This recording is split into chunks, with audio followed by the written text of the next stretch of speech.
So for this video, I really want to talk about atmosphere. So you might be thinking, well, what do you mean by that?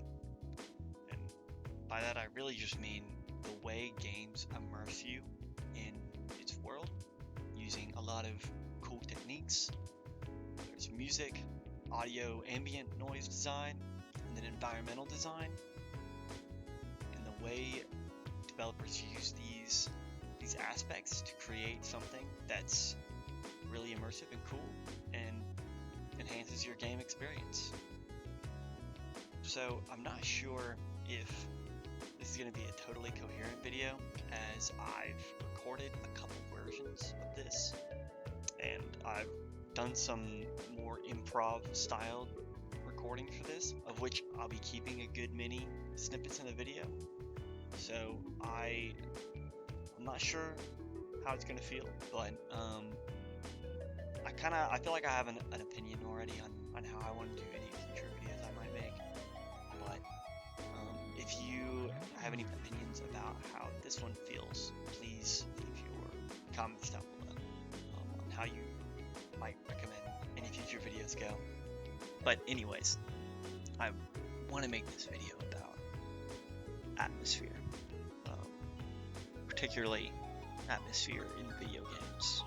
And I've kind of thought about this for some time, and I've thought about whether I want this to be like a academic, like why does it work type feel, because I mean, kind of part of my reason for maybe wanting to make this is because I sort of missed writing. I missed video editing. Like I was like, man, all I've had to do in the last couple years is write like professional emails and all that. Like I hadn't done anything super creative in some time, and I kind of missed it. So I used to make videos for fun when I was a kid all the time, and I really enjoyed editing together like gaming clips. So I figured this was kind of a way for me to give it a whirl, try some stuff out, and see if I still like it as much as I did. And I've just been struggling with what to say about it, because it's something I just really want to talk about it, to be honest.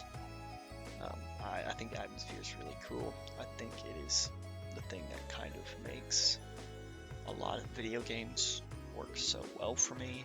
I think atmosphere is like the secret sauce, and I feel like it's, some people throw around like some sort of like esoteric term, or just say like, oh, like the vibe is off, like, oh, it doesn't feel immersive, or I don't feel like there, you know. And it's hard, because it's more than just making the right song, making the right looking area, just making it feel like lived in. And like, sure, yes, all those things are true, and like there's like a lot of things that make up a good atmosphere, but like you can have all the elements and yet it still maybe won't come together the same way as you would expect, or like to be like a masterpiece or anything in that regard. And I feel like that's something a lot of high-end games have really figured out, as far as like having a baseline level of like not ass crack atmosphere. You don't see it done poorly, I feel like, as much anymore. But I do think there's still a large difference between super compelling atmosphere and less compelling atmosphere. And there's a couple games I could talk about for this, but I think I'm going to focus on Metroid Prime, because I just really want an excuse to talk about that game, because I really like it. My childhood favorite games, and I think it's held up quite well. I am a little bit blinded by nostalgia, because I like the tank controls on the GameCube.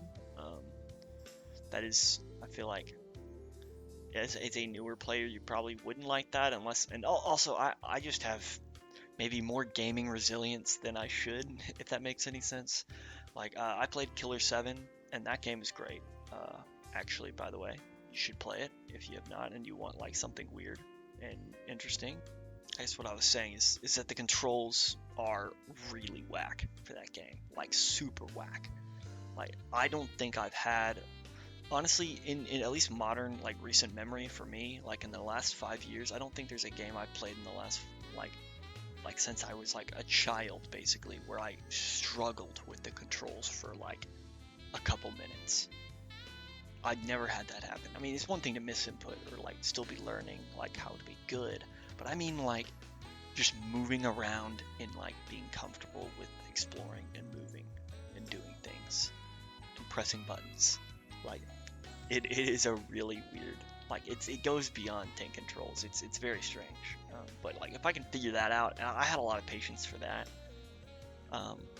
And I was playing it for the first time. I mean, I think Metroid Prime's tank controls are really not that bad. They're only like less optimal in the face of real twin stick shooter classic control scheme, which it wasn't a thing when they were developing this game. I did come out, like Halo 1 had come out by the release of this game, but like it was still a fairly new game, and I don't think Retro had time to go back and change all that. But the main reason I want to talk about Metroid Prime in regards to atmospheres, because I think it does it incredibly well. Maybe one of the best of its era. I mean, I'm gonna be honest, I think PS2, GameCube era, a lot of games in that era just mog like a lot of games even still today in the atmosphere department. And a lot of this is because of the way you had to go about making an interesting art style in that era, and making something visually interesting to look at. It's because you couldn't do hyper realism necessarily, at least not like in any kind of like true, like not the way you can now.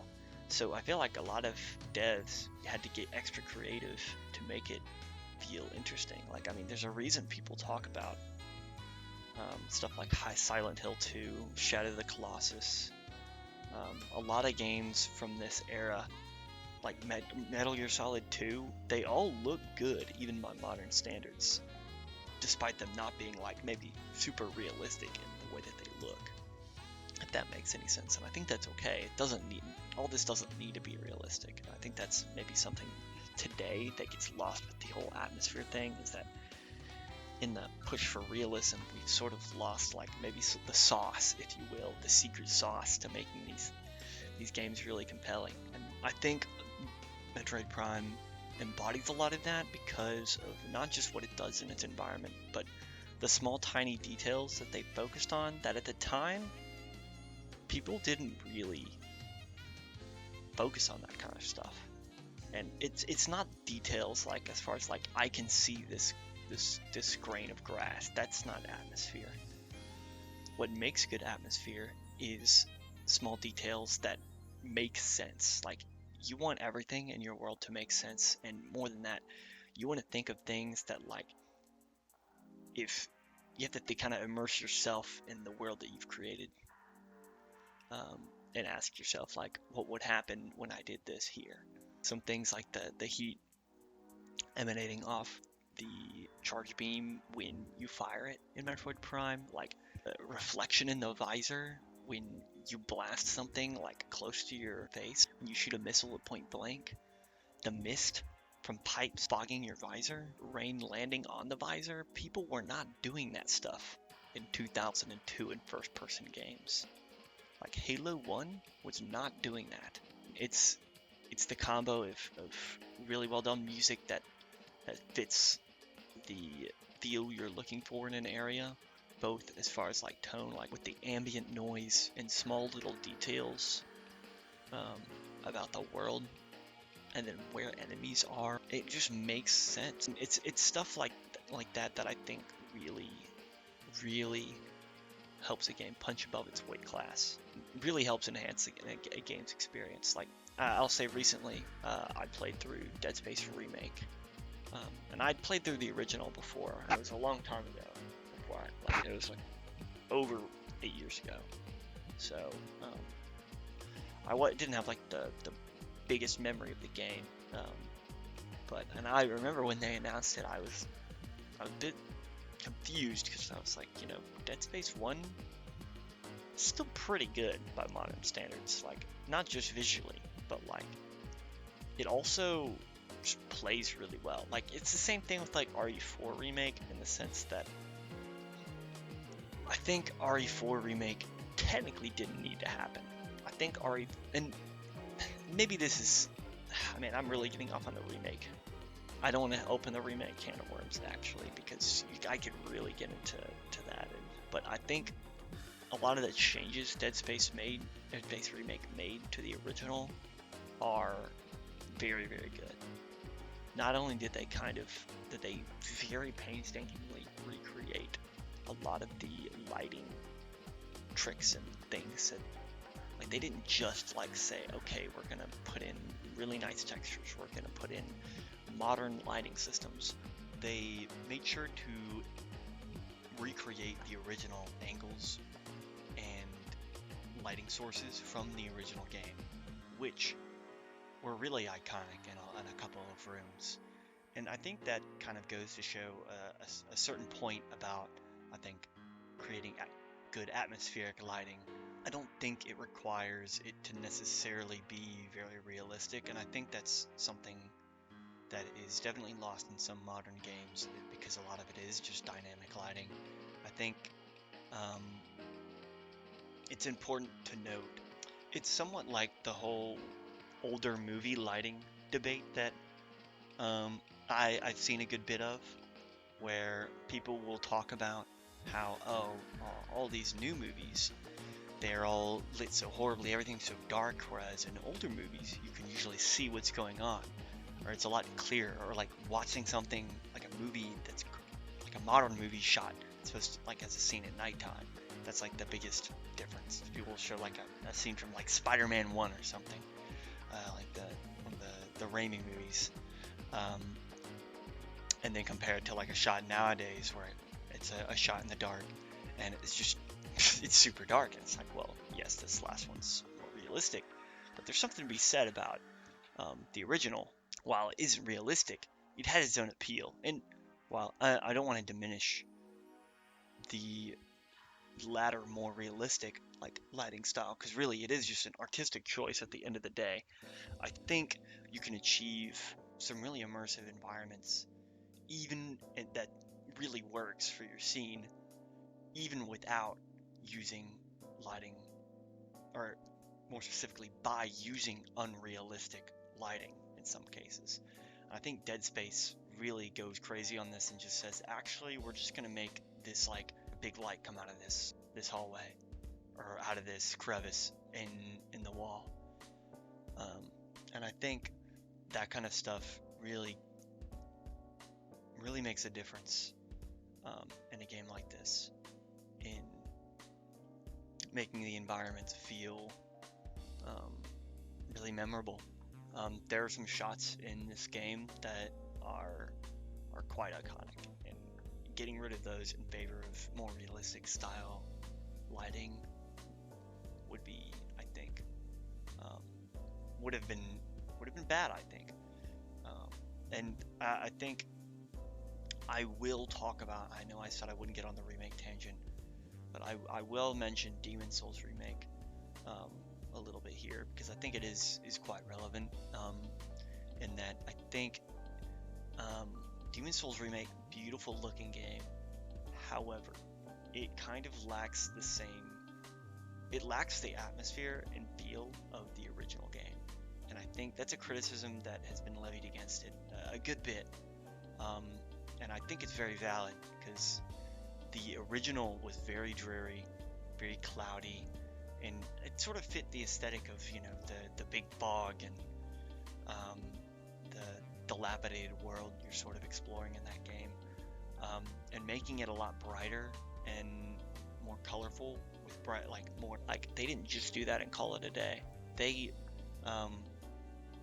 makes for a good looking game, that's for sure, just as far as a visual fidelity standpoint.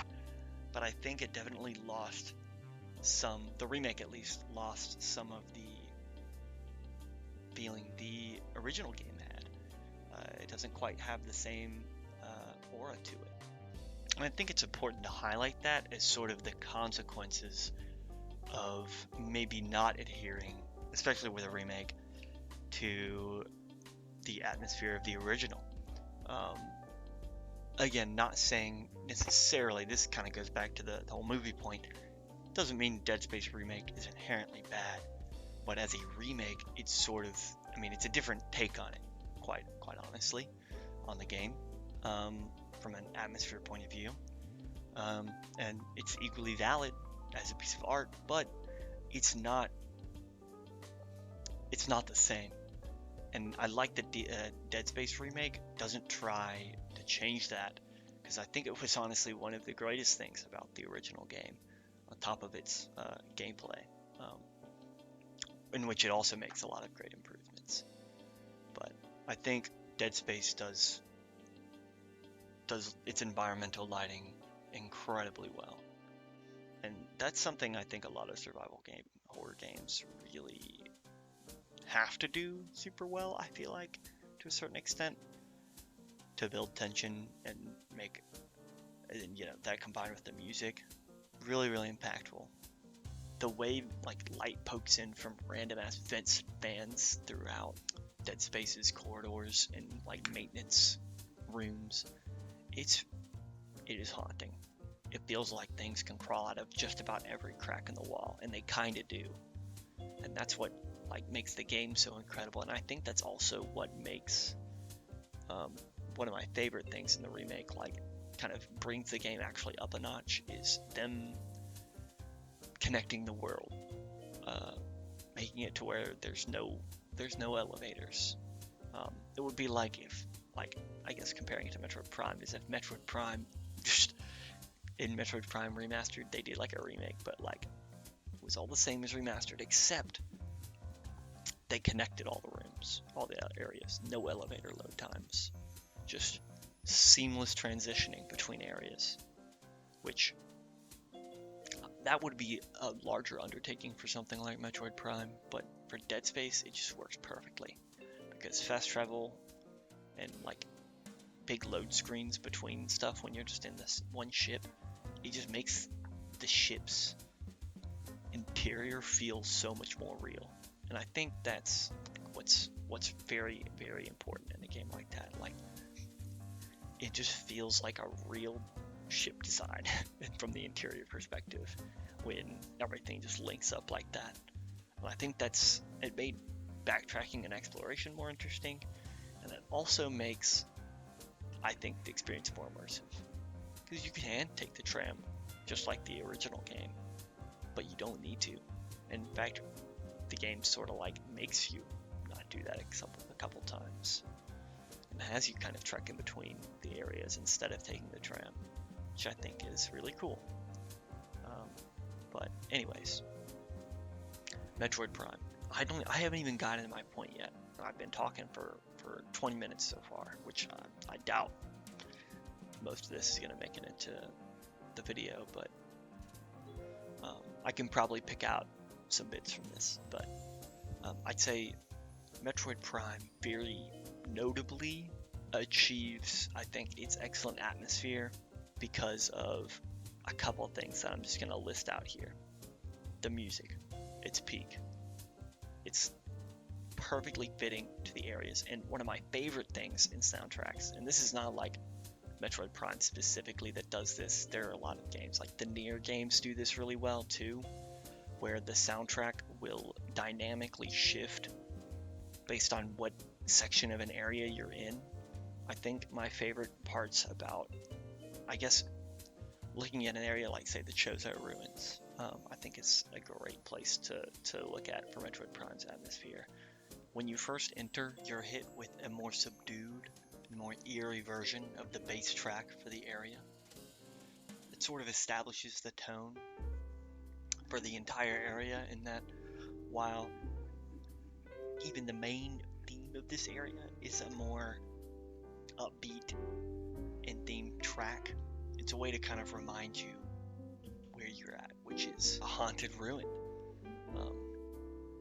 And it's why they bring it back later, in the later sections of the area, when you're entering the Hall of Elders, when you revisit Chozo Ruins. And when you do this, they throw the track back on, and for a much longer period of time. And I think it achieves a moment that is pretty memorable for most people who've played the game. And a part of it is because they also include no enemies, so they can sort of build tension with this music. Another really cool, subtle way that they build the atmosphere in the Chozo Ruins that I really like is kind of how they build up the significance of enemies as you go through the area. And what I mean by that is sort of contextually adding certain enemies into certain rooms and areas of the map that make sense for the area.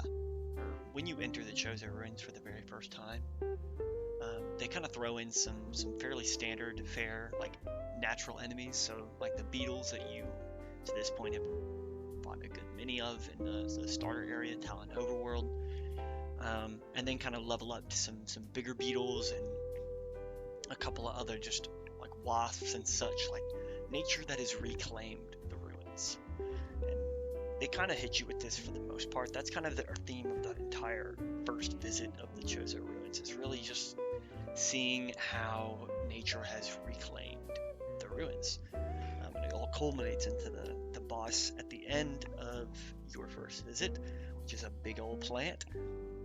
And upon killing it, you sort of like, make it a safer place to traverse in the future. And that's really cool. But what's even cooler is sort of how they take that a little further and just build on that through the second visit. So your second visit to Chozo Ruins is a good bit later. It's got a significantly different theme and goal, especially with the enemies. So once you start getting to newer sections of the Chozo Ruins on your second visit, that's sort of when they get really sparse with the enemies. Every room you enter, there's not really a single one actually. The music kicks back to that original, like first entering the Chozo Ruins track. That's a little more eerie, and it plays this eerie track as you walk through and solve some puzzles and get through these rooms with no enemies. So it's sort of a little odd because to this point there are not a ton of areas and rooms that are completely without enemies. Usually they'll have a couple, and they certainly won't have like some creepier music playing along with it, or creepier versions of the main track playing. And this all sort of leads up to Samus entering the Hall of Elders, which is sort of the main hub room for the second section of the Chozo Ruins. And entering this room initially, you're sort of hit with an artifact temple style track that elicits more of a like triumphant Chozo vibe to it. It pretty much immediately is screaming at you that the place is a lot more significant than most of the other areas you've been to thus far in the ruins. And it almost sort of like fakes you out a little bit because it's been building all this tension, and then it hits you with like a pretty nice and cool and pretty track, and you're like, wow, this is like maybe they weren't really building up to anything at all. And what happens when you drop down in the Hall of Elders is you get hit with some Chozo ghosts, which I think is a really cool reveal, which I think makes for a really, really, really cool encounter. They really nailed this. I think that's the first thing. I think the second thing is the scan visor, and I guess more specifically by modern standards, people would just say lore. I don't think it's essential to explicitly have your lore stated in the game itself necessarily. I think there are plenty of games that manage to do just fine without having like readable lore, and manage to achieve really, really compelling worlds and environments without it. However, I do think it's a requirement to have been thought out, even if just behind the scenes. I mean, it's the same thing with stuff like Dark Souls, where Miyazaki, I mean, he knows what, like from his POV, what the story actually is for his world, but he doesn't really give you all of it, which is very intentional. And that's sort of what makes it so interesting. And it's a similar deal for Metroid Prime to an extent. When you remove a couple sections from it, it makes you have to think a little more about, or it engages the player a lot more if that's what they want to do with the story. Whereas otherwise, maybe they would have sort of glossed it over, and it can take a fairly simple story or simple series of events and make them a lot more interesting because, well, the player sort of gets to fill in the gaps with their imagination, which is sometimes better than anything the devs could have ever written. And what I like about it is that it's a system that, if that's not really your thing, you don't need to engage with it, and it doesn't make the atmosphere any worse for it. I think the atmosphere is achieved perfectly well even without it, but I think with the addition of it, it soars to a new heights, I'd say, that it wouldn't have hit without it. So, but I mean, to be honest, the brunt work is the lighting, area design, details in the environment, details in the player character, in the world, the way you interact, details with how you interact with it. It's crazy the difference it makes. I think another good example actually is if recently I caved and I finally got into VR. I've been playing some Half-Life Alyx. I think that game comparatively is still so far ahead of the curve on VR to anyone else, and it's not even funny. And it's honestly just because they put a lot of effort into its environment and the way you interact with the world. It just makes sense. It just works. Playing other VR games, you can't just pick up stuff. You can't just do things, throw things, look at stuff, read stuff. Like, I spent an ungodly amount of time. And I remember this happening when it came out too. Like, it was a popular thing to like draw stuff with, because you could pick up a marker and just draw on stuff, like right on a window or on a whiteboard, and it would just work exactly the way you'd expect it to. And that stuff goes a long way, not just to make you feel immersed, but also just, it's just fun. But but the thing is, it goes a long way to making you feel like you're in a place. The fact that you can just interact with everything, like there's not a single moment that took me out of it. And it's something that sometimes you don't even notice how bad it is in other games until like you have an experience like that, and you're like, wait, that's kind of what makes this feel like so much more immersive. Playing other VR games, it's hard to get nearly as immersed when things don't work the way they would normally. And I'll say in VR, like, the control scheme, I think, is the main thing that holds any immersion back. Particularly with Half-Life Alyx, actually. If I could just walk around the world, like, without going through pass-through or without walking into a wall, I mean, it would be shockingly immersive, because it already is pretty immersive. And Metroid Prime kind of got the ball rolling with some of those features back in 2002.